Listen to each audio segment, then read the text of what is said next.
Morning friends, कैसे हैं आप सब। मैं हूं मनीषा। तो आज का जो ब्लॉग है वो मैं कंटिन्यू कर रही हूँ लास्ट ब्लॉग के साथ ही। वो ब्लॉग बहुत बड़ा हो जाता, इसलिए उसके बाद का ये ब्लॉग है। तो अगर आपने लास्ट ब्लॉग नहीं देखा तो प्लीज़ जा करके चेकआउट कीजिएगा। तो यहाँ पे मैं अपनी एक्सरसाइज वगैरह करके सब आ चुकी हूँ। मैंने एक्सरसाइज के बाद अपना जो वाटरमेलन वगैरह है वो खाया था। उसके बाद मैं किचन में आ गई हूँ। तो ये रात को कल मैंने वॉश किए थे कपड़े किचन क्लॉथ से, तो उनको मैंने तह लगा करके रख दिया है। उसके बाद जो मेरा काम होता है किचन का काउंटर टॉप क्लीन करना, क्योंकि रात को जो बर्तन वॉश करती हूँ उनको सुबह ही मैं लगाती हूँ।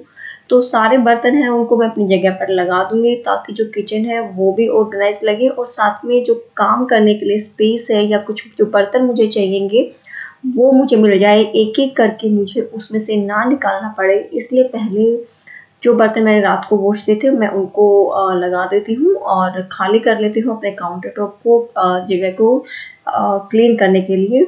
और इस टाइम में विनोद भी उठ चुके हैं और बच्चे अभी तक सो रहे हैं। तो आप लोगों ने बोला था कि मैं परी का जो रूटीन है वो शेयर करूं, तो बहुत जल्दी मैं परी का और नीरव का दोनों का ही रूटीन शेयर करने वाली हूं, ताकि मुझे भी हेल्प हो और आप लोगों को भी। और आरओ मेरा बिल्कुल ठीक ठाक है, लेकिन आजकल हम जो ये वाटर बॉटल है ना ये ले रहे हैं, क्योंकि यहाँ पे जो पानी है वो नीचे से आता है और उसका जो टीडीएस है वो काफ़ी ज़्यादा है, इसलिए हम ये बोतल प्रेफर कर रहे हैं पानी पीने के लिए। यहाँ पे मुझे जो छोले हैं वो बॉईल करने हैं, तो छोले बॉईल करने के लिए मैंने 2 गिलास पानी ले लिया, उसमें 2 चम्मच मैंने चाय पत्ती डाल दी है। और जब ये बॉईल हो जाएगा तो आगे का जो प्रोसेस है वो मैं आपको बताऊंगी। और इसके बीच में मुझे बना लेना है ब्रेकफास्ट, क्योंकि मैं सुबह 3 बजे उठ गई थी। मैंने जैसे आप लोग के साथ शेयर किया था, तो भूख बहुत ज़्यादा लगी हुई है और विनोद भी उठ गए हैं, तो टाइम अराउंड 8 o'clock के हुआ होगा अभी। तो यहाँ पे पोहा बना रही हूँ, और पोहे को इसी तरह से वॉश किया जाता है रनिंग वाटर के साथ। आप इसको वॉश कर लीजिए जब तक कि इसका जो पानी है वो बिल्कुल क्लीन ना हो जाए। रात को मैंने छोले भिगो दिए थे, तो छोलों को मैंने भिगोया था नमक के साथ। अब इस छोले को मैं कम से कम 5 से 6 बार तक इसको वॉश करूंगी। तो छोले हो, राजमा या काले चने, कोई भी आप ऐसी चीज़ भिगोते हैं ना, तो उसको 5 से 6 बार अच्छे से वॉश कीजिएगा, ताकि उसकी जो रात भर जब उसको भिगोते हैं तो उसमें एक अजीब सी स्मेल सी हो जाती है वो निकल जाए। इसलिए 5 से 6 बार इनको अच्छे से वॉश करना बहुत ही ज़रूरी हो जाता है। तो यहाँ पे छोले मैं दोपहर को बनाऊंगी, जो कि ऑलरेडी मैं शेयर कर चुकी हूँ आप लोगों के साथ, छोले की रेसिपी एंड भटूरा। तो थैंक यू सो मच, आप लोगों के काफ़ी अच्छे सारे कमेंट आए थे। तो यहाँ पे जो पानी मैंने बॉईल किया था वो अब बॉईल हो चुका है, उसको मैं छोलों के अंदर डाल दूंगी। तो इससे एक बहुत ही अच्छा जो कलर है ना वो आ जाता है। ये बिल्कुल ऑप्शनल, आप चाहें तो ऐसा कर सकते हैं या ना करें। वैसे तो मैं प्लेन ही बनाती हूँ, लेकिन छोले भटूरे खाने थे तो मैंने सोचा बिल्कुल मार्केट के जैसा बनाना है तो वैसे ही क्यों ना बनाया जाए। तो ये जो पानी हम लोगों ने डाला है उसी के अंदर मैं यहाँ पर जो बेकिंग सोडा होता है वो थोड़ा सा 1/4 चम्मच वो मैं इसके अंदर डाल देती हूँ, और इसको मैं बॉईल होने के लिए रख दूंगी 7 से 8 सीटी आने तक। और फिर मैं इसको दोपहर को इसके जो छोले हैं वो बना लूंगी। तो इस तरह से काम करने से क्या होता है ना कि आपका जो काम है वो जल्दी हो जाता है, यानी लंच का जो थोड़ा सा प्रिपरेशन है वो मेरा अब भी हो गया। इसीलिए मैं जब भी कुछ ऐसा बनाती हूँ तो उसको मैं मॉर्निंग में ही बॉईल करके रख लेती हूँ, ताकि दोपहर को मेरे लिए थोड़ा सा वो इजी हो जाए और ये टाइम आपका सेव हो जाता है और उस टाइम को आप कहीं और यूटिलाइज कर सकते हो। तो उसके साथ ही मैंने यहाँ पे आलू बॉईल किए हैं। आज मैं जो पोहा बना रही हूँ थोड़ा डिफरेंट तरीके से बनाऊंगी, तो इसलिए मैं उसमें आज आलू भी डाल रही हूँ। जब आलू में डालती हूँ तो उसको पहले बॉईल कर लेती हूँ, मैं ऑयल में ज़्यादा उसको पकाती नहीं हूँ। साइड बाय साइड जो मेरी चाय है वो भी बन जाएगी, तो जब तक पोहा बनेगा तब तक चाय भी रेडी हो जाएगी। ऑयल गर्म होने के बाद वही बेसिक सी जो चीज़ें हैं, जैसे ये राई है और तेज पत्ता है, लाल मिर्च है, सॉरी तेज पत्ता है, खड़ी पत्ता है, और जो लाल मिर्च है वो मैं डाल दूंगी। तो मुझे एक बात बताइएगा, जब भी मैं ये जो डालती हूँ ये कड़ी पत्ता, तो ये बहुत ज़्यादा चटकता है। तो मुझे प्लीज़ कमेंट करके दूसरे में बताइएगा कि क्या करूँ कि ये ज़्यादा चटके ना। मैं इसको धो करके वॉश करके और बहुत सुखा करके तब मैं इसको स्टोर करती हूँ, लेकिन उसके बाद भी चटक जाता है। तो रेसिपी तो मैं शेयर नहीं कर पाई क्योंकि मेरे कैमरे की बैटरी हो गई थी ऑफ, मैं सुबह से रिकॉर्डिंग कर रही थी। तो ये पोहा मैंने बनाया है, बहुत ही यम्मी एंड टेस्टी बना है। अगर आपको पोहे की रेसिपी चाहिए तो मैंने बहुत बार डाला हुआ है, लेकिन फिर भी अगर आपको चाहिए तो आप मुझे बता सकते हैं, मैं दूसरे चैनल पे फिर शेयर कर लूँगी। मेरे घर में पोहा बनता ही रहता है, वीक में 2 बार तो बन ही जाता है।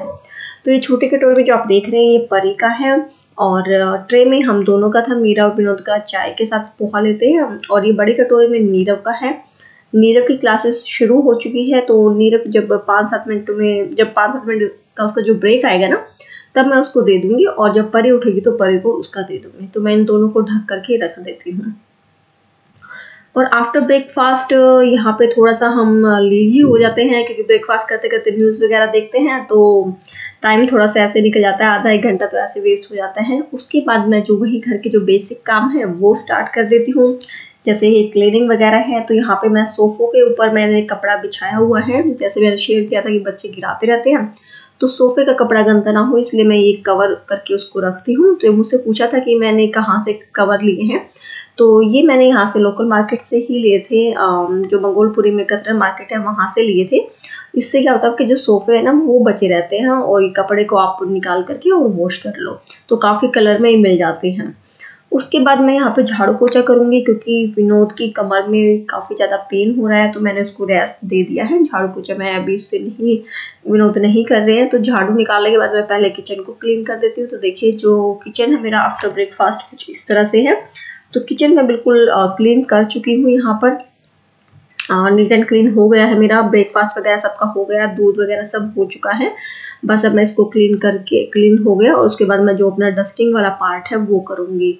तो डस्टिंग मुझे डेली ही करनी पड़ती है, जो मैंने आप लोगों के साथ शेयर की है, और 1-2 दिन में मैं अपना जो पूरा क्लीनिंग प्रोसेस है वो मैं आप लोगों के साथ शेयर करने वाली हूँ। और ये देखिए ये कितनी अच्छी लग रही है ना, ये खूबसूरत लग रही है। ये जो शू रैक है उसकी लकड़ी है, मैंने इसको कवर करके रखा था, लेकिन विनोद ने हटवा दिया कि वो ऑलरेडी इतना सुंदर है तो उसको क्यों तुमने कवर करके रखा है। तो मैंने इसका कवर हटा दिया। यहाँ पे एक बकेट रखी हुई है, छोटी सी बास्केट, जिसके अंदर चार्जर वगैरह रखे हैं, और यहाँ पे फ्लावर पॉट वगैरह रखा है। तो मुझे इन सबको रीअरेंज करना है एक बार, तो प्लांट्स वगैरह आ जाए तो उसके बाद मैं आप लोगों को जो लिविंग रूम है उसका टूर दूंगी। और ये है मेरे बाहर वाला रूम, जिसमें कि मुझे दिन में 2 बार तो डस्टिंग करनी ही पड़ती है, अदरवाइज जो आप हाल देख रहे हैं देखिए कितना बुरा हाल हो जाता है ना, बहुत ज़्यादा मिट्टी आती है और सारी चीज़ों की मिट्टी बहुत ज़्यादा जम जाती है। आप डेली क्लीनिंग तो मतलब इस रूम की तो करनी ही पड़ती है, नहीं करो तो बहुत बुरा हाल होता है इस रूम का। और खोले बिना काम नहीं चलता, क्योंकि फ्रेश एयर चाहिए होती है, और फ्रेश एयर चाहिए तो उसके साथ मिट्टी तो आएगी ही। आई नो कि इंडिया में सबके साथ यही प्रॉब्लम होगी, अनटिल अनलेस कि आप कि वहाँ वेदर ऐसा ना हो जैसे पहाड़ों पे होता है, तो वहाँ पे मुझे नहीं लगता कि धूल मिट्टी आती होगी। लेकिन अगर कोई पहाड़ों से बिलोंग करता है तो प्लीज़ बताइएगा कि आपके यहाँ पे भी ये इश्यू रहता है क्या मिट्टी का। और नीरव की जो स्टडी चेयर है, मोस्टली तो मैं उसको बोलती हूँ क्लीन करने के लिए, लेकिन उस पर इतनी मिट्टी जम जाती है कि वो बोलता है कि नहीं मम्मा आप ही कर दो। और आफ्टर डस्टिंग मुझे मॉपिंग करनी होती है, तो पोछा मैं लगा रही हूँ। पोछा मैं कुछ इस तरह से ही लगाती हूँ, मुझसे दूसरी तरह से मतलब बैठ के वैसे नहीं लगाया जाता, मैं घुटनों को टिका करके पोछा लगा पाती हूँ। और बस ये मेरा लास्ट वाला रूम है। इसके बाद बालकनी वगैरह है वो क्लीन करनी होती है, तो सारा पोछा मैं लगा करके बाहर की साइड बालकनी में ही ले जाती हूँ। सेम ऐसे ही जो झाड़ू लगाते हैं वो भी मैं बाहर बालकनी में ही निकालती हूँ सारा कूड़ा। तो उसके बाद मैंने वीडियो शेयर नहीं की थी, कुछ एक काम में मैं लग गई थी। फिर लंच वाली जो वीडियो हो मैं ऑलरेडी दूसरे चैनल पर डाल चुकी हूँ, वो अगर आपने नहीं देखा है तो मैं उसका लिंक, न्यू चैनल का जो लिंक है वो नीचे डिस्क्रिप्शन बॉक्स में दे दूंगी, आप वहाँ जा करके प्लीज़ चेकआउट कर लीजिएगा। मैंने वहाँ पे छोले भटूरे की रेसिपी भी शेयर की है। तो यहाँ पे मैं आइसक्रीम जमा रही हूँ, तो यहाँ पे जो कुल्फी जमा रही हूँ उसके लिए मैंने दूध ले लिया है करीबन आधा लीटर, और उसके साथ काजू और बादाम मैं लूँगी। तो देखिए आइसक्रीम तो बच्चे खाएंगे ही गर्मियों में, लेकिन उसको हेल्दी बनाना हमारे हाथ में है। तो मैंने यहाँ पे जो कुल्फी मैं बना रही हूँ, मटका कुल्फी कह लीजिए आप इसको, रबड़ी कह लीजिए, कुछ भी कह लीजिए, बहुत ही यम्मी एंड टेस्टी बनती है, आप बना के देखिए। तो आधा लीटर के अराउंड मैंने दूध लिया है।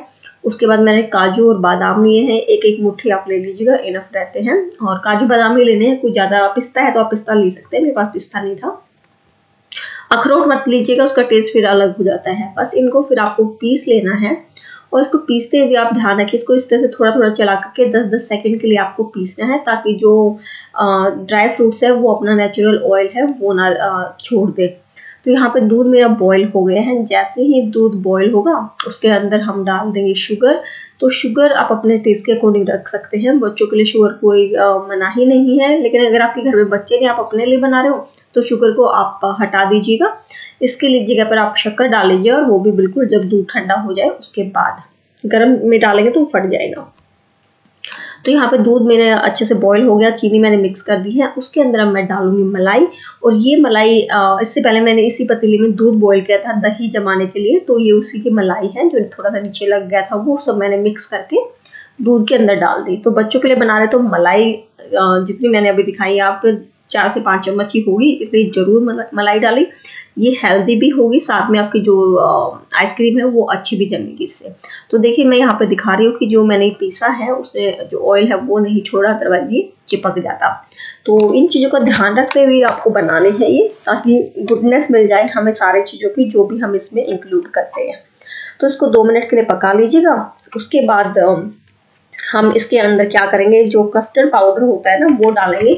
आप चाहे तो जो मिल्क पाउडर होता है वो डाल लीजिए, या फिर आप कॉर्नफ्लावर डाल लीजिए, आपकी मर्जी है, लेकिन मैं बोलूँगी कस्टर्ड पाउडर ही ज़्यादा बेस्ट रहता है।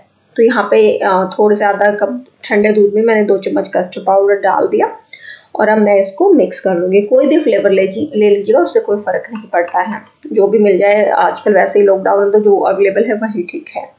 तो ठंडे दूध में इसको मिलाएंगे तो लम्प्स नहीं पड़ेंगे इसमें, और ये बहुत ही अच्छे से हमारा मिक्स हो जाएगा। ये देखिए, और ये जो व्हाइट आप देख रहे हैं ना, ये मलाई है, तो ये मत सोचिएगा कि अच्छे से नहीं मिला। बस उसके बाद हम इसके अंदर इसको डाल देंगे, और 2-3 मिनट में ही आपका जो दूध है वो पक के रेडी हो जाएगा। तो देखिए जो दूध है वो आपका, आप थैली का यूज कीजिए, भैंस वाला यूज कीजिए, जो आपके घर में आप वो यूज कर सकते हैं, ऐसा कुछ भी नहीं है। बस इसको पकाना हमें अच्छे से है, यानी थोड़ा सा रिड्यूस हो जाए, थोड़ा सा गाढ़ा हो जाए। तो बस कस्टर्ड पाउडर डाल के इसको 3 से 4 मिनट के लिए मैं इसको पका लूँगी, और फिर कुछ इस तरह की जो कंसिस्टेंसी है इसकी वो हो जाएगी। और उसके बाद हमें इसको कर लेना है ठंडा। तो देखिए इसका कलर वगैरह भी है वो चेंज हो गया, कस्टर्ड पाउडर जो हमने डाला था तो कुछ इस तरह से है। जैसे ये ठंडा होगा तो थोड़ा सा और ये गाढ़ा हो जाएगा। तो वही है, बच्चे अगर आपके ड्राई फ्रूट्स नहीं खाते हैं तो ये भी एक अच्छा वे है उनको ड्राई फ्रूट्स खिलाने का। हेल्दी भी है, टेस्टी भी है, बच्चों की मनपसंद आइसक्रीम भी है। तो बहुत सारी चीज़ें होती हैं जो हम बच्चों को इस तरह से खिला सकते हैं। तो जैसे परी नहीं खाते बादाम, तो ये भी एक वे है। आपने पूछा था कैसे आप खिला सकते हैं, तो आप इस तरह से खिला सकते हैं। परी आइसक्रीम दिन में 2 से 3 आइसक्रीम वो खा लेती है, तो इस तरह से उसके अंदर बहुत ही हेल्दी चीज़ें जा रही है, क्योंकि मलाई है, दूध है, ड्राई फ्रूट्स है इसके अंदर, तो सारी गुडनेस आइसक्रीम के थ्रू वो अपना ले लेती है। तो बस ये ठंडी हो गई है, और ठंडी होने के बाद अगर आपके पास जो मटके वाले कप होते हैं वो है तो दी बेस्ट है, अदरवाइज नहीं है तो मेरे पास एक कप थे, और ये लास्ट वाले ही बस गिलास बचे हुए थे मेरे पास। ये कौन से होते हैं जिनमें जो शादी में यूज़ नहीं करते, वो वाले हैं ये। तो मैं इनमें आइसक्रीम जमा रही हूँ। इसके बाद मैं देखती हूँ, क्योंकि वो आइसक्रीम जमाने वाला जो प्रॉपर स्टैंड वगैरह जो होता है ना, वो मोल्ड जो होता है वो मेरे पास नहीं है। तो मैंने सोचा इन कप में ही मैं आइसक्रीम जमा देती हूँ। बहुत ही टेस्टी यम्मी बनी थी, तो मैं लास्ट में इसकी पिक डाल दूंगी। और उसके बाद आपको क्या करना है, इस फॉइल पेपर की हेल्प से इसको कवर कर देना है। और ये मैं सेकंड डे जो आइसक्रीम बनाई है वो आप लोगों के साथ शेयर कर रही हूँ, क्योंकि इससे पहले मैं ऑलरेडी बना चुकी थी, तो बहुत अच्छी बनी थी, इसलिए मैंने ये रेसिपी आप लोगों के साथ शेयर की है। और बस इसके अंदर जो स्टिक है वो डाल दूंगी, और मेरे पास सिर्फ एक आखिरी ये स्टिक बची हुई थी, तो ये मैंने इसके अंदर डाल दी है। और ये इससे क्या होगा कि एयर इसके अंदर नहीं जाएगी, और आइसक्रीम आपकी बहुत ही अच्छे से जम जाएगी। तो ये बहुत टाइट जमेगी, लेकिन थोड़ी देर बाद जब आप इसको बच्चा खाना स्टार्ट करेगा तो बिल्कुल पिघल के, और बहुत मतलब जैसे आपकी जो मटका कुल्फी होती है ना वही बनेगी। एक बार प्लीज़ इसको ट्राई जरूर कीजिएगा इस रेसिपी को, और जो भी ट्राई करें ना मेरे साथ शेयर जरूर करना कि कैसी जमी है। बस उसके बाद हम इसके अंदर डाल देते हैं, इसको फ्रिज के अंदर रख देंगे। कुछ एक पे मैंने फॉइल पेपर लगाया है, कुछ एक पे नहीं लगाया है, तो कोई इतना ज़्यादा फर्क नहीं पड़ता है। अगर लगा लेंगे तो अच्छी बात है, और इसको फिर आप कवर भी कर सकते हो, जो रबर बैंड आता है ना उससे आप इसको सिक्योर भी कर सकते हो फॉइल पेपर को। तो बस ये एक जो स्टिक वाली है ये पहले हो जाएगी, और ये आइसक्रीम हो गई है मेरी डन। बस अब मैं दिन का लास्ट काम कर लेती हूँ, वो है दही जमाने का। तो पहले भी मैं शेयर कर चुकी हूँ, मैं दही अब जैसे गर्मियाँ आ गई तो स्टील वाले बर्तन में जमाती हूँ। कम से कम 3 से 4 चम्मच में जो लस्सी है वो मैंने डाल दी हल्के गुनगुने दूध में, जिसमें उंगली जा सके, और इसको ढक करके अब मैं इसको ओवन के अंदर रख दूंगी। और ये जो दही है मेरी बहुत ही अच्छी जम जाती है। तो अगर आप नहीं जमा पाते तो आप इस तरह से ट्राई कर सकते हैं, या इसको आटे के ड्रम में भी आप रख सकते हैं, या फिर ओवन में रख दीजिएगा। तो जो आइसक्रीम है वो आपकी कुछ इस तरह से दिखेगी, बहुत ही अमेजिंग टेस्टी होती है। तो बना के देखिएगा और बताइएगा। और अगर आज की वीडियो पसंद आई है तो प्लीज़ इसको लाइक कर दीजिएगा, शेयर एंड सब्सक्राइब कीजिएगा। मिलती हूँ नेक्स्ट वीडियो में और न्यू चैनल को सब्सक्राइब करना ना भूलें, लिंक नीचे डिस्क्रिप्शन बॉक्स में है। Bye bye.